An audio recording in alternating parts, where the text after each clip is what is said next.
Următoarea noastră invitată, extraordinar de talentată, a avut prima expoziție la vârsta de 6 ani, în Franța. La 8 ani, mica artistă își prezenta aproape 30 de lucrări pe Coasta de Azur. Acum are 12 ani și vă va uimi cu talentul ei artistic. Îi spun bun venit Giuliei Pintea. Bine te-am găsit, Giulia! Bună ziua! Mulțumesc că m-ați invitat. De-abia aștept să-ți aflu povestea, pentru că mă bucur că ești astăzi la noi și ești unul dintre acei copii nemaipomeniți și am șansa să te cunosc și să inspirăm așa împreună pe cei care se uită la noi. Așa că hai, spune-mi, cum a început totul? Cum a început dragostea aceasta pentru pictură și cum ai ajuns să creezi atât de multe lucruri într-un timp atât de scurt? Deci, eu de mică totdeauna mi-a plăcut să pictez, să desenez, să creez. Și la 6 ani, când era ziua mamelor în Franța, ne-am dus după urmele lui Picasso și când am ajuns în expoziția lui Antibes, am ieșit pe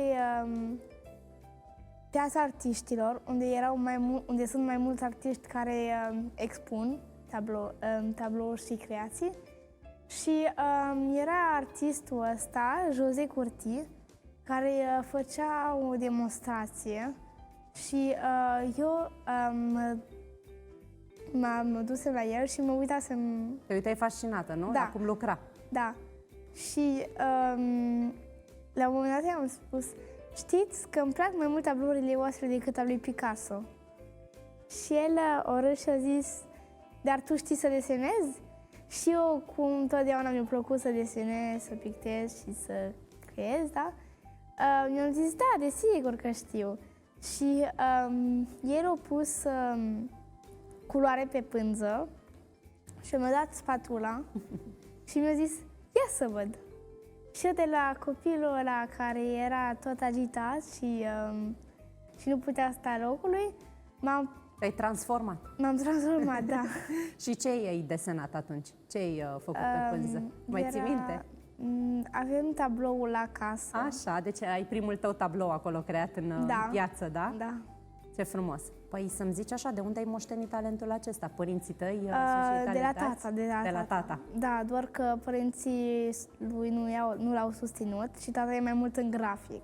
Am înțeles. Și tu, uite că ai mers mai departe, ai adăugat și culoare, da? Da. Și la 6 ani aveai prima ta expoziție. Câte tablouri și cu ce tematică? Tablouri, avem 6 ani, deci nu prea mi-amintesc. Și la 6 ani am avut prima mea expoziție cu profesorul meu, deci am avut tablouri împreună. Și la 8 ani am avut prima mea expoziție solo. Solo de vreo 30 de tablouri, da? Da. Ce au scris oamenii de atunci despre tine? Uite, cei din presă, cei care ți-au vizitat expoziția, ce au spus despre tine? Îmi presupun că ai fost privită ca un fenomen și eu zic că ești un fenomen. Mulțumesc. Da, deci oamenii zic că sunt o artistă foarte talentată, ca un dar. Păi ai, să știi, ai un dar nemaipomenit, ai un har de la Dumnezeu și e bine că îl lași să se manifeste.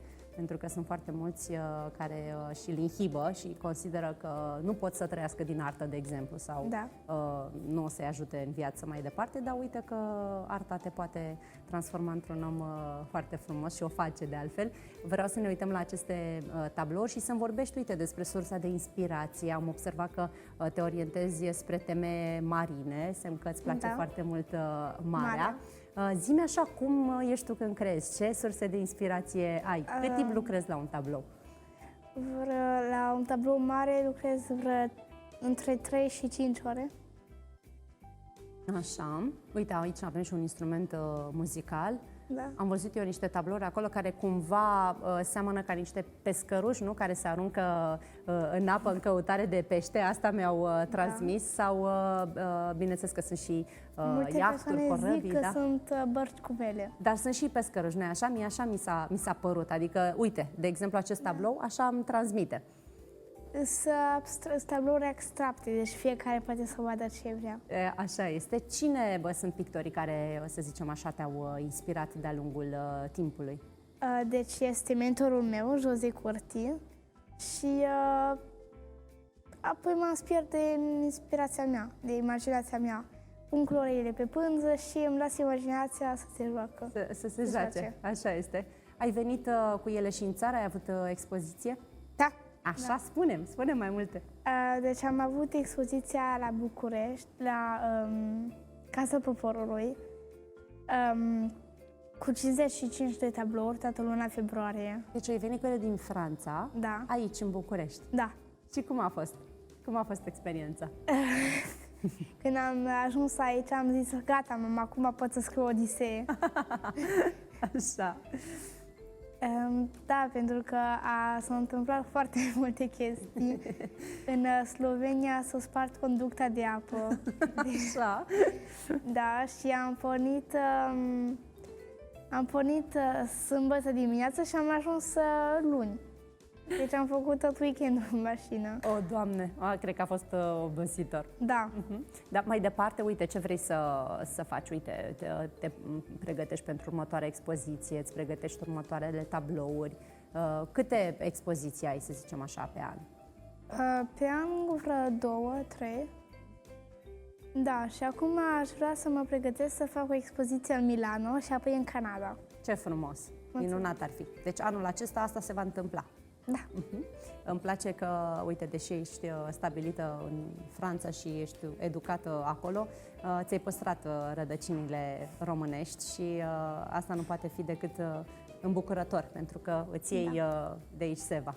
Da, că ambii părinți sunt români din satul mare și foarte multe rudeni sunt aici în satul mare și mama vrea să-mi țină legătura. Așa este minunat și uite, vreau să te întreb dacă te atrage ceva din arta românească și poate la un moment dat vrei să o incluzi așa în picturile tale.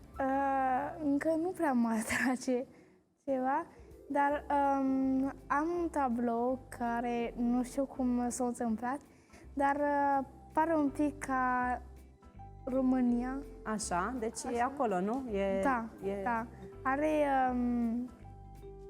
nu știu, are forma Da, de pește așa. și, Și seamănă cu țara noastră, conturul țării noastre. da, și are culorile albastru, galben și roșu. Îl știu, îl invit pe telespectator să intre pe site-ul tău să-l vadă. Îl știu, să știi că m-a dus cu gândul la România. Uite, ai făcut asta inconștient.